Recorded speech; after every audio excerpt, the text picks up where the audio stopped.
noite. Nessa noite, nós vamos ser encorajados pela palavra de Deus na carta de Tiago, capítulo 4.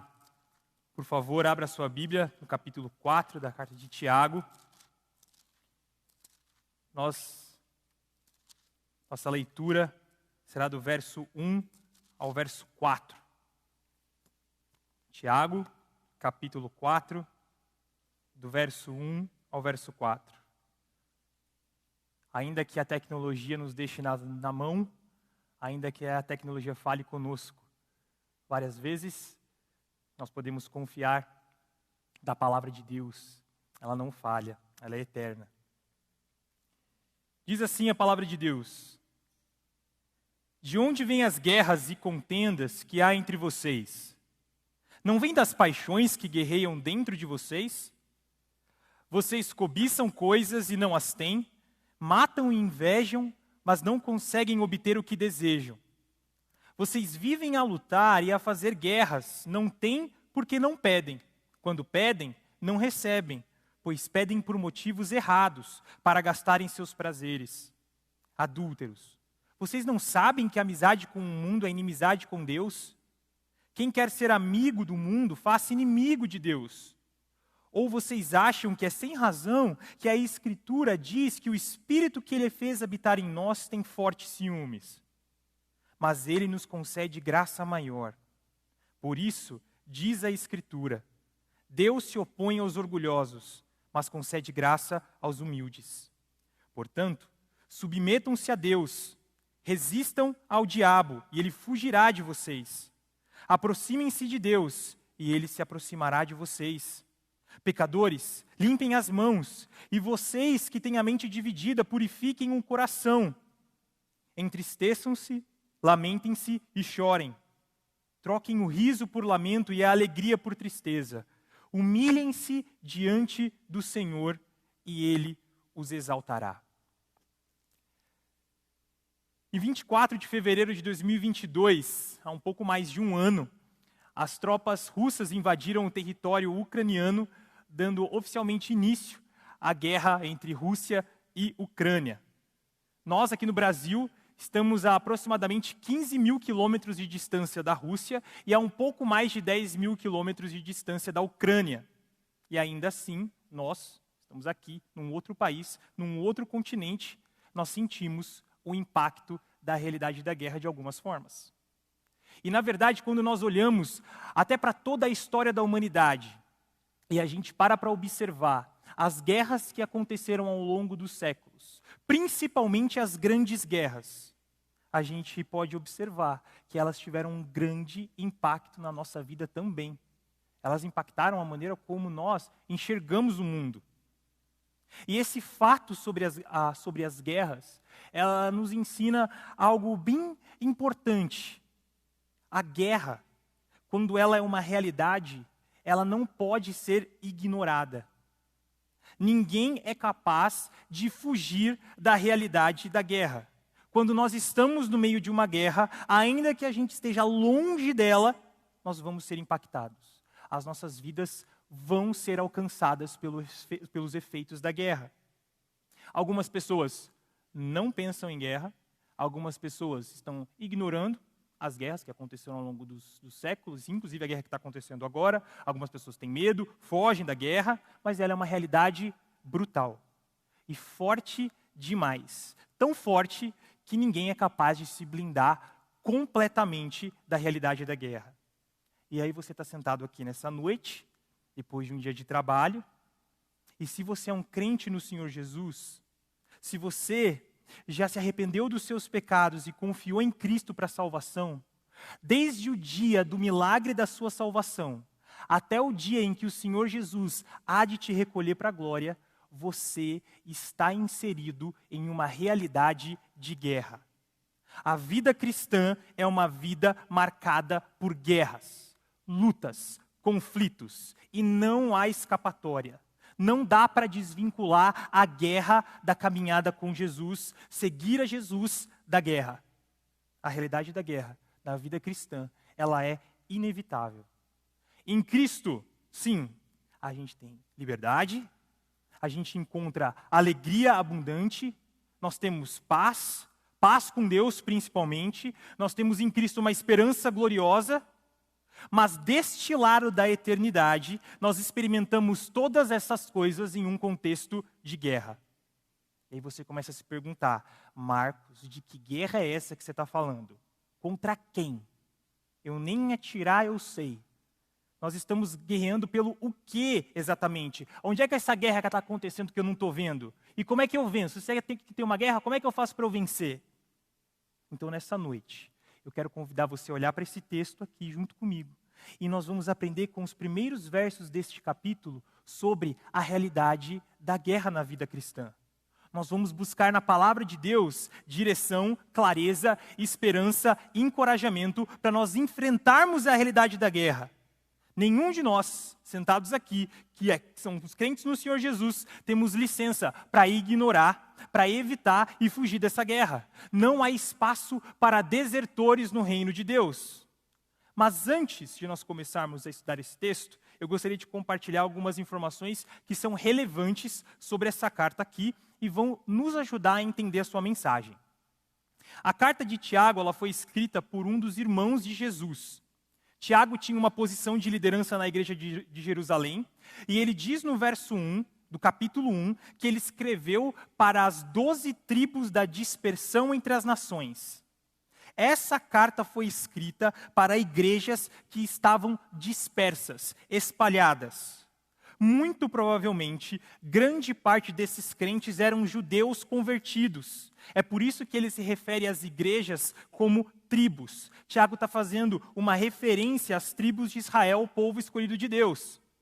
E a carta de Tiago, ela tinha o propósito de ser uma carta circular. A ideia é que essa carta fosse recebida por uma igreja, lida por essa igreja e passada adiante para a próxima igreja da região. E por que Tiago escreveu essa carta? Qual era o propósito dele? O que ele tinha em mente? O que ele queria ensinar para esses irmãos? Os leitores desta carta aqui, eles estavam dispersos, longe de sua terra natal. Circunstâncias levaram esses grupos a abandonarem seus lares. E por causa disso, porque eles estavam dispersos, eles estavam vivendo diversas provações. Pobreza, opressão, injustiças, escárnio. E Tiago escreve, então, para encorajar esses irmãos que estão no meio dessas adversidades a aplicar tudo aquilo que eles aprenderam e ouviram de Cristo à sua vida diária. Tiago ele quer reduzir na vida desses irmãos o abismo que existe entre a teoria do cristianismo e a realidade. Porque as provas da vida vieram, os desafios estão surgindo, o cristianismo desses irmãos aqui estava sendo testado por provações e dificuldades.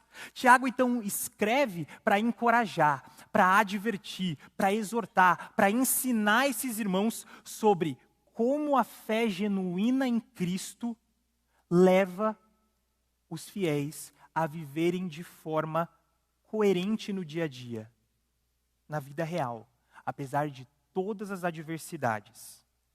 E aqui no texto que nós acabamos de ler, Tiago está ensinando esses cristãos leitores, esses judeus convertidos, que estão enfrentando tantas lutas, que a realidade da vida deles é uma realidade de guerra. O dia a dia comum desses cristãos aqui é marcado por lutas, por batalhas. E se a fé que você possui no seu coração, a fé em Jesus que você professa, se ela é genuína também, você também está em guerra. Se o Senhor Jesus é o seu Salvador, o Senhor da sua vida, você está no meio de uma guerra. O crente é alguém que está em constante conflito. E isso é algo que você não pode evitar. Se você é crente, você está em paz consigo mesmo, há algo de errado com você. Não dá para ignorar a realidade da guerra. Não dá para fugir, porque se você fingir que ela não está acontecendo, se você evitar tomar o seu lugar no campo de batalha, se você desertar, o pecado vai prevalecer sobre a sua vida, o seu coração vai te arrastar para longe do Senhor e o diabo vai tripudiar sobre a sua história. Então, nessa noite, a palavra de Deus está nos chamando a acordarmos para a realidade da guerra, a entender onde essa guerra acontece, por que ela acontece e qual é o jeito certo de enfrentar essa guerra.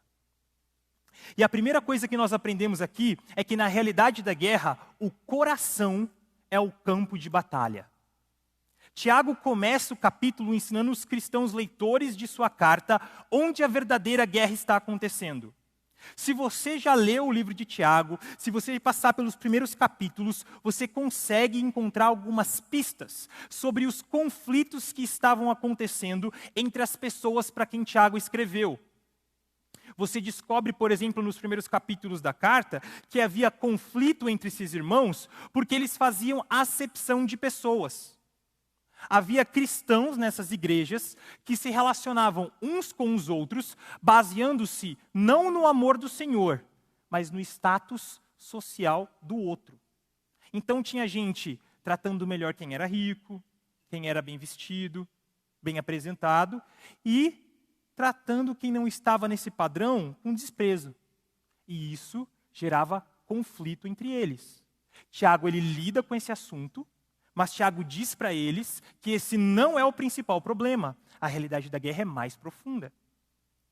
Havia cristãos nessas igrejas que usavam as suas línguas para caluniar, para maldizer, para fofocar a respeito dos outros. E isso, com certeza, gerava conflito. Tiago também aborda esse assunto na carta, mas aqui ele diz que esse não é o principal problema. A realidade da guerra é mais profunda. Esses conflitos e muitos outros rolavam entre os cristãos para quem Tiago escreve. Mas aqui no começo do capítulo 4, Tiago explica para eles a origem desses conflitos. E ele ensina para eles que os conflitos que existem entre eles, existem porque, primeiro, dentro deles, no coração, está a realidade da guerra. O coração deles é o verdadeiro campo de batalha. Tiago faz aqui uma anatomia espiritual e diz que as guerras, as lutas, os desentendimentos que rolam entre aqueles irmãos não acontecem porque eles estão passando por dificuldades na vida. Não acontecem por causa de um grupo específico da igreja que tem uma condição distinta, mas sim porque dentro deles há uma guerra de paixões acontecendo. Esses cristãos cobiçam coisas, eles desejam coisas, eles são apaixonados por coisas, seus corações são dominados por esses desejos de paixões, e para eles conseguirem satisfazer o próprio coração, eles pecam uns contra os outros.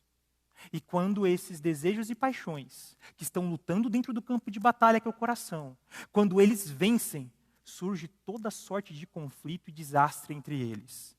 A realidade da guerra começa no coração.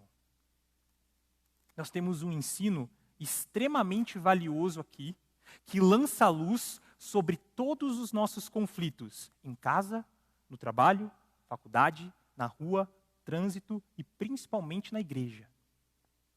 Todos os nossos problemas de relacionamento, sejam onde for, todos os nossos conflitos, todas as nossas lutas, nossos pecados uns contra os outros, acontecem porque há algo de errado com o nosso coração. Nossos corações estão em guerra. Nossos corações são dominados por maus desejos. E esses maus desejos nos levam a pecar uns contra os outros. E essa é uma verdade libertadora em uma sociedade que é viciada em terceirizar sua responsabilidade culpando outros. Eu tenho certeza que você já ouviu algo assim. O problema é que ninguém se importa comigo. Ah não, o meu maior problema é que eu estou sozinho nessa vida. O problema é que as pessoas não reconhecem o meu valor. O meu problema é que meus pais, minha família, é injusta comigo e não me entendem. O problema é que essa sociedade é desigual. O problema é que ninguém cuida de mim como deveria. O problema é que a igreja é cheia de gente falsa. O problema é que eu não cresci num lar cristão. O problema é que eu tive uma infância muito difícil. O problema é que o meu professor, o meu chefe é um carrasco. O problema é que eu não tenho uma boa condição financeira. O problema é que o Satanás não me deixa em paz. O problema está em todo lugar, em todo mundo, menos em você. O alecrim dourado que cresceu no campo sem ser semeado. A palavra de Deus está nos ensinando aqui que nós precisamos acordar para a realidade da guerra, parando de se vitimizar e olhando para o nosso próprio coração. Se você dá um pulo lá no comecinho de Tiago, no capítulo 1, deixa o seu dedo aí no capítulo 4, vai lá no capítulo 1, dá uma olhada no versículo 13. Olha o que Tiago diz, do versículo 13 ao versículo 15. Quando alguém for tentado, jamais deverá dizer: estou sendo tentado por Deus, pois Deus não pode ser tentado pelo mal e a ninguém tenta. Cada um, porém, é tentado pelo próprio mau desejo, sendo por este arrastado e seduzido. Então esse desejo, tendo concebido, dá à luz o pecado. E o pecado, após ser consumado, gera a morte. Sim, a atitude das pessoas, o pecado dos outros nos afetam. Eles têm um impacto sobre nós, mas o pecado do outro nunca justifica o meu pecado. A realidade da guerra não está aqui entre nós, no conflito que existe entre nós. Ela está mais fundo, ela está no nosso coração. As pessoas pecam contra você, isso é terrível, dói muito, mas você peca de volta, parte para o conflito e reage de maneira pecaminosa porque o seu coração está em guerra. Uma guerra de desejos e paixões rola no seu coração e você se entrega e a coisa desanda porque o seu coração é inclinado por aquilo que é mal. A realidade da guerra é que o campo de batalha que é o seu coração é dominado por desejos e paixões pecaminosas e por isso você peca contra Deus e contra todos quando as coisas não saem do seu jeito. Para a gente entender isso melhor, pense comigo em uma situação que se ela não aconteceu com você, você já viu acontecendo com alguém. Imagine comigo que você vai lá encher para você uma caneca de café. Você pega a sua caneca para você beber, você enche ela de café logo de manhã, e aí quando você vai se movimentar, talvez meio distraído ali, você acaba se esbarrando em alguém, e aí você faz aquela lambança. Já aconteceu com você? Derruba café no chão, derruba café na outra pessoa, cai café quente no seu braço, suja a roupa, enfim, você sabe como é, trágico. Nós podemos olhar para essa situação e se perguntar, por que isso acontece? Por que eu derrubei café e fiz esse estrago? Talvez você vai responder assim para mim: Marcos, isso aconteceu porque você esbarrou na pessoa. Se você tivesse prestado mais atenção e não fosse tão distraído, você não teria esbarrado na pessoa e isso não teria acontecido. Talvez você diga: Marcos, o café foi derramado porque você estava dividindo o mesmo espaço com alguém. Se cada um de vocês tivesse a mesma condição, cada um tivesse um espaço adequado, se as pessoas tivessem acesso a um café da manhã mais igualitário e tranquilo, nada disso teria acontecido com você. Ou até mesmo, Marcos, isso aconteceu porque na verdade a sua vida é muito difícil. E você está cansado. A única maneira de você aguentar o tranco é bebendo uma xicrona de café. Se a sua vida fosse mais fácil, você não teria bebido café e isso não teria acontecido. Mas irmãos, a resposta é muito mais simples.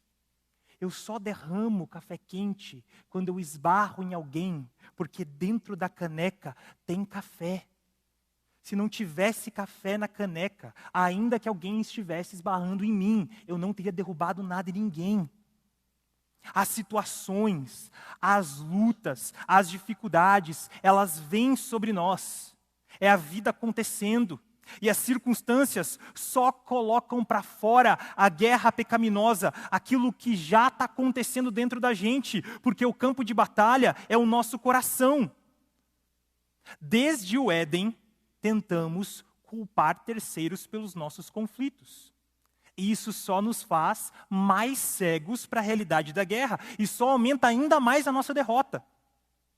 Quando Deus confrontou Adão por causa do seu pecado, o que ele respondeu para Deus lá em Gênesis 3?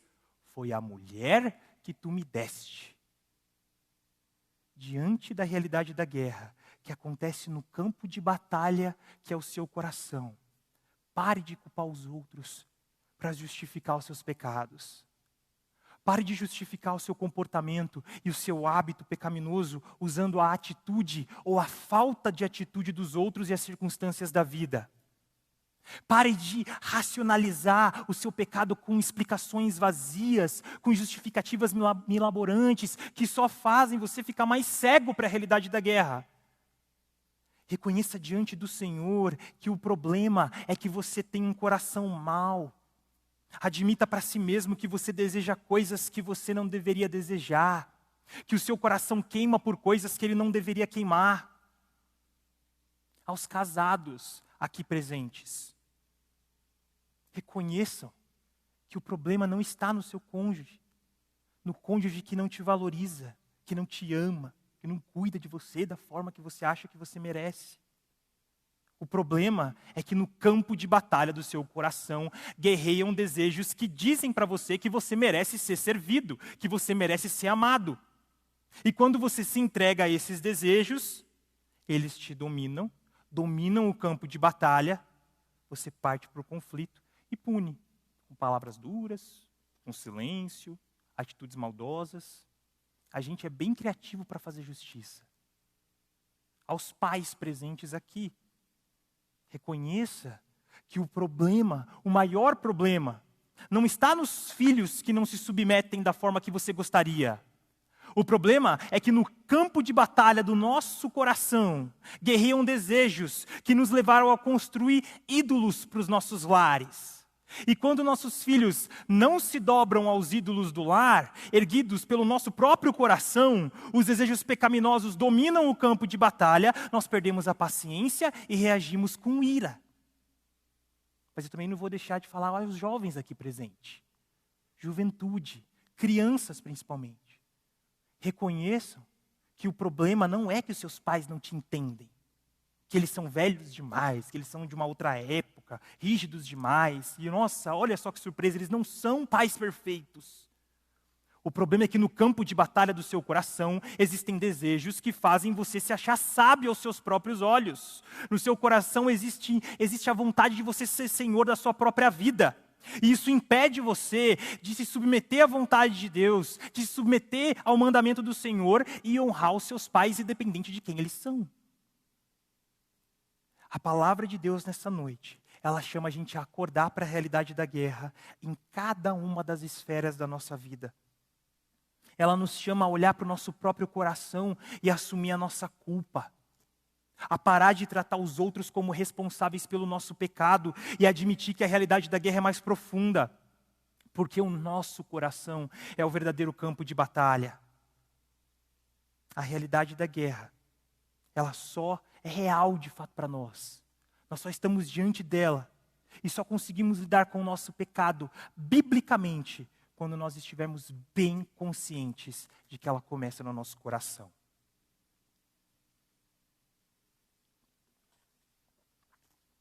Quando nós seguimos adiante, nós encontramos Tiago trazendo mais uma verdade importante sobre a realidade da guerra.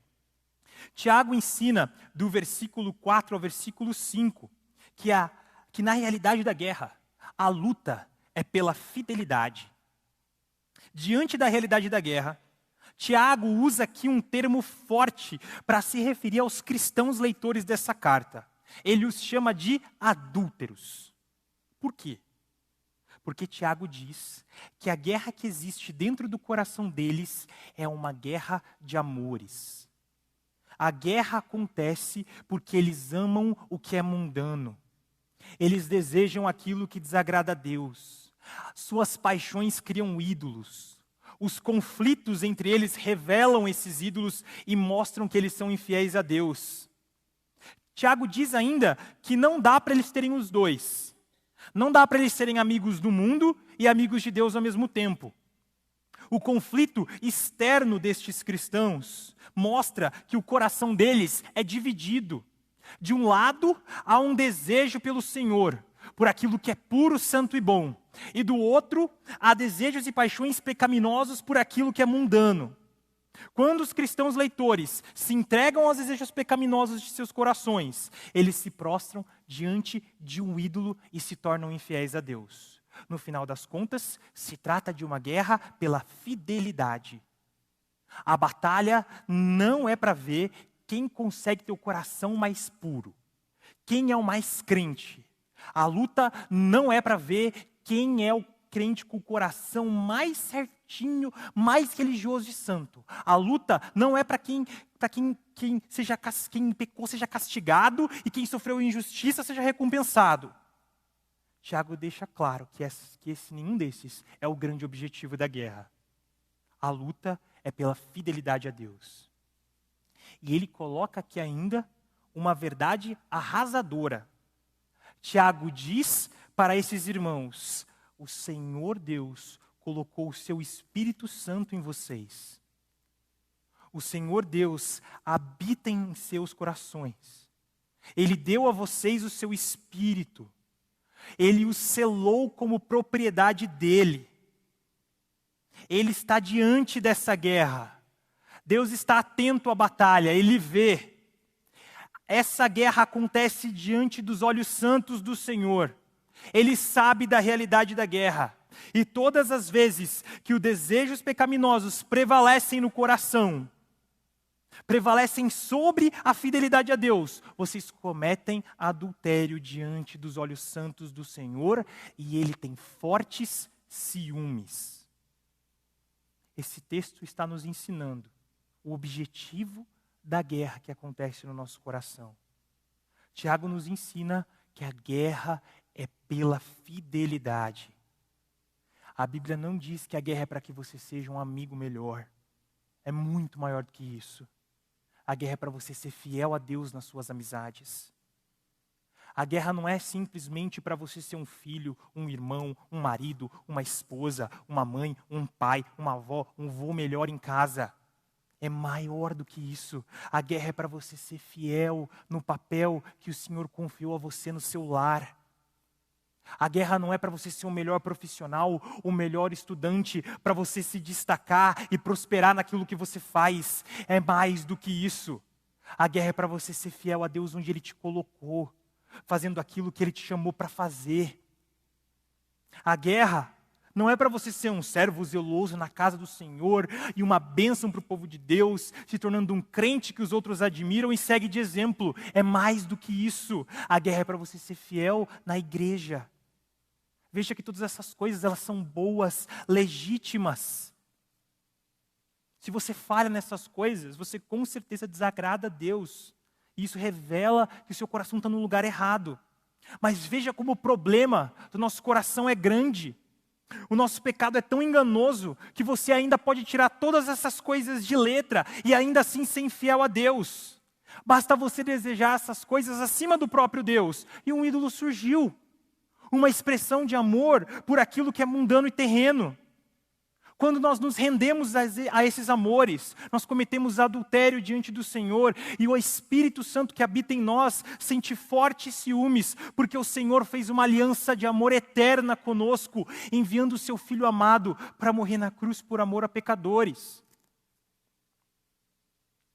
Existe muito debate em torno desse versículo 5 aqui, que fala a respeito do ciúme de Deus. Alguns estudiosos questionam o sentido desse versículo, alguns ficam se perguntando a que passagem das Escrituras exatamente Tiago está se referindo, mas essa discussão ela é pouco proveitosa para a mensagem central do texto aqui. Eu não sei exatamente a qual texto Tiago está se referindo. Mas existe um trecho nas Escrituras que, para mim, ilustram muito bem esse sentimento de Deus diante do nosso adultério. E é exatamente num contexto de adultério real. Veja só o que está escrito em 2 Samuel capítulo 12. Se você não quiser abrir, tudo bem. Se você quiser dar um pulo lá, pode dar um pulo lá em 2 Samuel capítulo 12. Esse trecho, ele está logo depois de Davi cometer o adultério. Davi vê Batseba, ele cobiça uma mulher que não é sua em seu coração, toma essa mulher para si, e para acobertar o seu pecado, Davi ele orquestra, ele manipula toda uma situação para que o marido de Batseba morra. Deus, então, ele envia o profeta Natã para repreender Davi. E ouça com atenção. Observe o amor, o ciúme do Senhor pelo seu servo Davi. Ouça 2 Samuel capítulo 12, a partir do versículo 7. E continuou o profeta Natã. Assim diz o Senhor, o Deus de Israel: eu o ungi rei de Israel e o livrei das mãos de Saul. Dei a você a casa e as mulheres do seu senhor. Dei a você a nação de Israel e Judá. E se tudo isso não fosse suficiente, eu teria dado mais ainda. Por que você desprezou a palavra do Senhor, fazendo o que ele reprova? Você consegue sentir o ciúme do Senhor aqui? O amor zeloso de Deus? Deus dizendo para Davi: eu te dei tudo, Davi. Eu te escolhi para reinar. Eu te livrei da morte. Davi, eu te dei casa. Fiz de ti um grande rei, Davi. E se isso não fosse suficiente para você, pedisse e eu teria te dado ainda mais. Por que você foi infiel? Por que você foi e tomou para si algo que não era teu? Esse é o ciúme do Senhor. Esse é o amor zeloso que Ele tem por nós. E a nossa guerra é para se satisfazer e se alegrar nesse amor e ser fiel a Ele. Como está a fidelidade do seu coração? Quem é este que ocupa os seus pensamentos durante o dia? No que ou em quem você pensa antes de dormir? Quem é ou o que é que vem à sua mente assim que você acorda? O que é ou quem é essa pessoa que você está disposto a tudo, até a pecar para conseguir? O que deixa você ansioso? As nossas ansiedades, elas são reveladoras. Elas revelam os nossos ídolos. Revelam a infidelidade do nosso coração. Em torno do que você está construindo a sua vida? O seu coração, ele queima, ele arde só pelo Senhor? Se a sua resposta for não, se o Senhor Jesus não estiver na ponta da língua para cada uma dessas respostas, não importa o quão cheia de virtude seja a sua vida, não importa o quão admirado você seja pela comunidade evangélica, não importa o quanto você esteja prosperando nesse mundo, você está perdido para a realidade da guerra e você está somando uma surra do seu coração e você está sendo infiel a Deus. Qualquer coisa, qualquer pessoa que te sirva de motivação, inclusive as coisas legítimas, como família, amizade, trabalho, estudos, ministério, se essas coisas são as coisas que movimentam a sua vida, que te incentivam a lutar, você está prostrado diante de um ídolo, você está fazendo amizade com as coisas desse mundo, você está perdendo na luta pela fidelidade. Na guerra do seu coração, a luta é para que você seja fiel a Deus, amando a Deus, se satisfazendo no amor dEle, acima de todas essas coisas. E Tiago encerra o trecho, mostrando, graças a Deus, o caminho para a vitória. Depois de descrever um cenário de guerra e denunciar o adultério dos seus cristãos leitores, Tiago mostra que é possível triunfar. Mas Tiago oferece um caminho nada convencional. Ele não chama os seus leitores a se armarem e se prepararem para uma guerra espiritual para caçar demônios. Ele não orienta os seus leitores a organizarem um retiro, um congresso, uma conferência sobre vida cristã. Ele não chama os cristãos a fazerem uma campanha de oração fervorosa para repreender a ação maligna na cidade. Tiago chama os cristãos à humilhação. Tiago chama os cristãos a declararem a sua própria derrota. Ele chama os seus leitores a levantarem a bandeira branca diante da realidade da guerra e se humilharem diante do Senhor.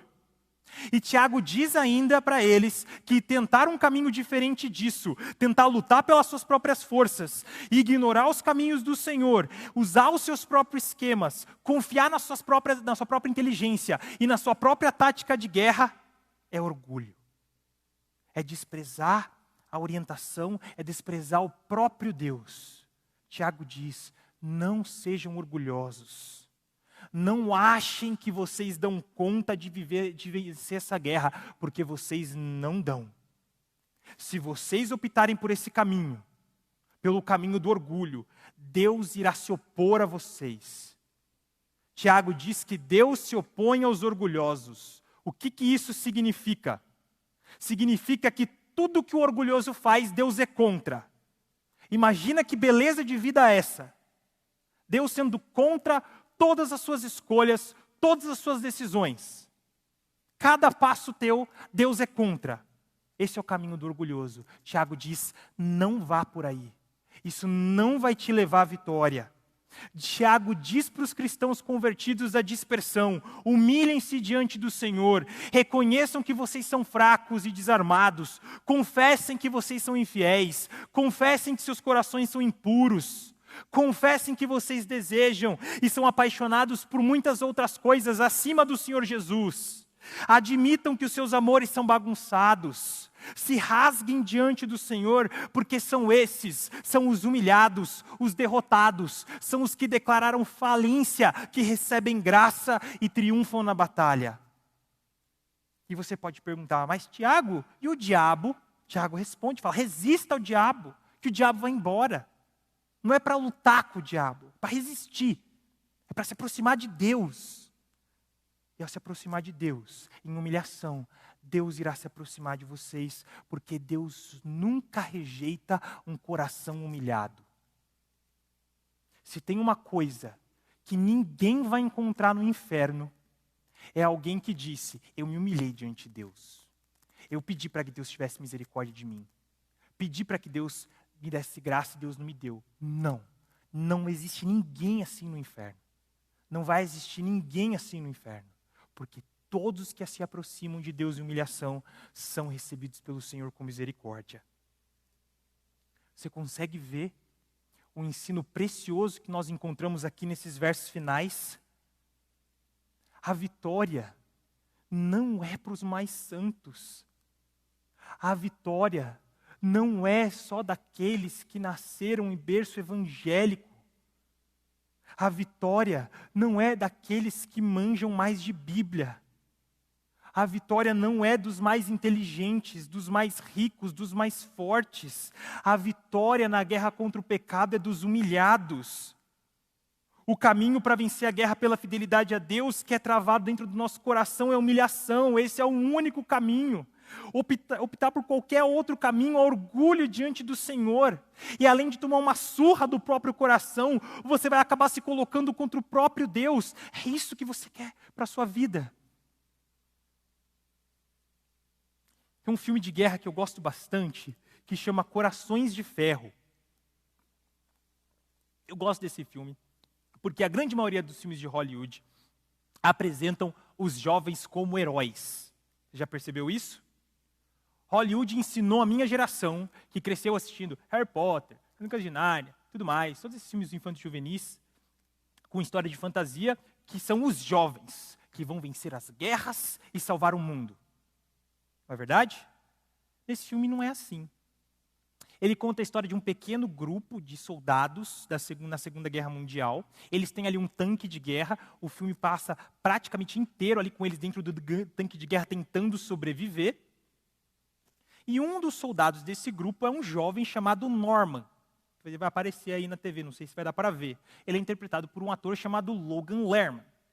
O Norman, ele fica completamente aterrorizado diante da realidade da guerra. Ele se sente incapaz, impotente, fraco. Ele passa o filme inteiro sem conseguir fazer praticamente nada. Ele passa boa parte do filme tremendo e dizendo, eu não consigo lutar, eu não consigo fazer isso. E curiosamente, se você não assistiu esse filme, desculpa, eu vou te contar o que acontece no final. Curiosamente, adivinha quem é o único que sobrevive? O Norman. Ele é o único soldado que sobrevive. O fraco, o incapaz, o covarde, o medroso. Norman, aquele que era consciente da sua própria pequenez diante da realidade brutal da guerra. Esse é o coração que você precisa ter diante do Senhor. Porque se você entende de verdade a realidade da guerra, se você conhece a profundidade e a força do pecado que habita no seu coração, e se você leva o seu coração a sério, e você leva a sério o quão infiel o seu coração pode ser, a única resposta honesta diante da realidade da guerra é essa: eu não consigo. Senhor, eu não consigo. Então você quer ser um filho fiel a Deus? Rasgue-se diante do Senhor. Confesse a maldade do seu próprio coração. Chega de culpar outros. Pega esse seu senso de justiça tão apurado, joga ele no lixo e reconheça a sua incapacidade de servir, de amar e viver por alguém além de você mesmo. Você quer ser um amigo, um filho, um irmão, um profissional, estudante, esposa, marido, pai, mãe, que é fiel a Deus? Você precisa de muito mais do que vir à igreja de final de semana. Fazer devocional todos os dias não é o bastante. Mais regrinhas religiosas não vão resolver o seu problema. Você precisa declarar falência diante do Senhor. Você precisa confessar diante dele que você é incapaz de amar os seus amigos e a sua família como você deveria.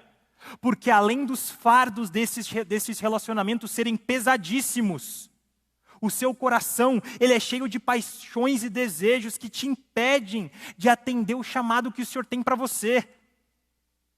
Você quer deixar de ser atormentado pela ansiedade. Você quer deixar de ser atormentado pelo medo do futuro, pelas incertezas da vida. Os ansiolíticos podem até aliviar, mas você precisa mesmo se humilhar diante da poderosa mão de Deus e reconhecer que o seu coração é desesperado por ter um controle que só Deus tem. Você quer ser fiel a Deus com seus olhos, com seus pensamentos, com as suas palavras? Você quer abandonar os seus vícios? Prestação de contas não vai resolver o seu problema. Ler mais um livro de vida cristã não vai virar nenhuma chavinha aí dentro.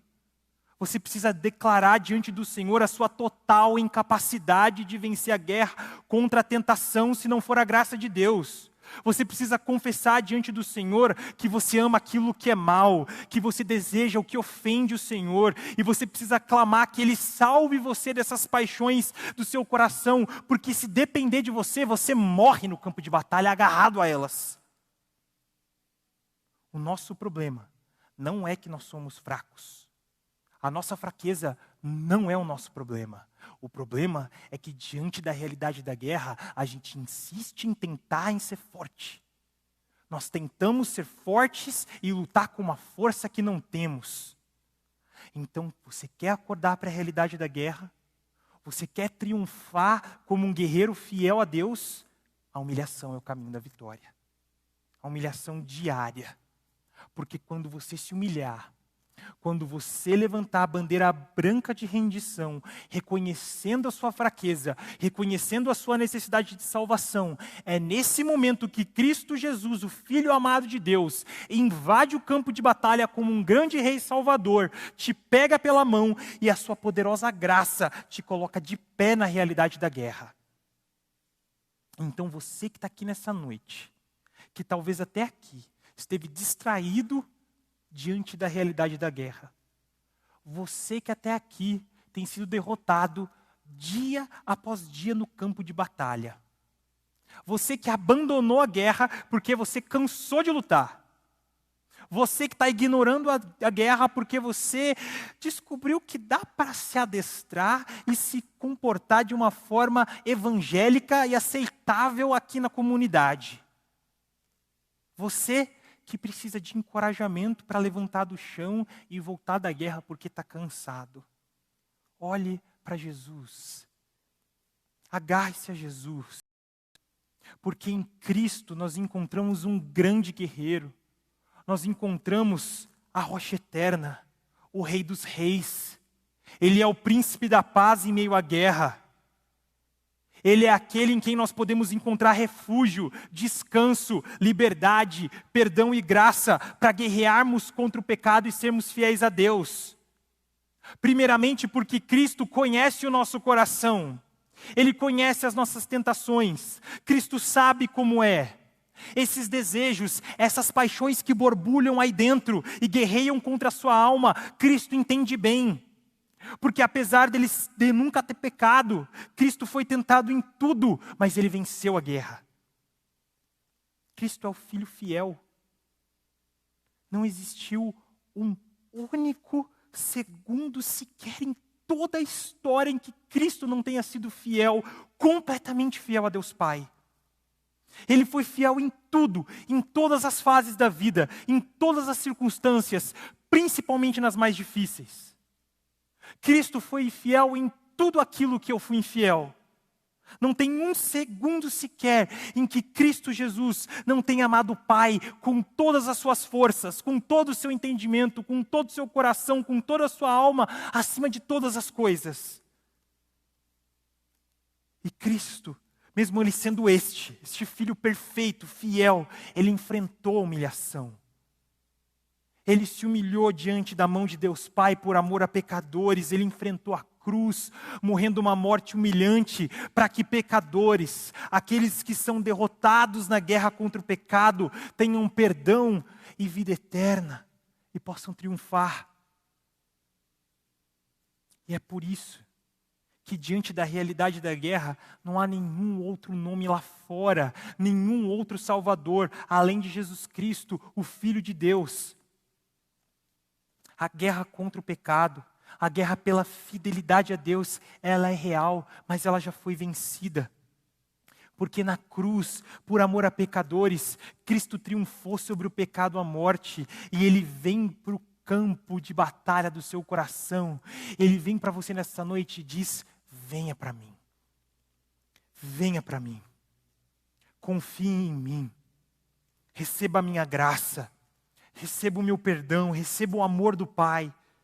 No meio do calor da batalha, se esconde atrás de mim como uma criança amedrontada. Se agarre a mim porque não há esperança em nenhum outro. Só eu tenho as palavras de vida eterna. Essa é a realidade da guerra.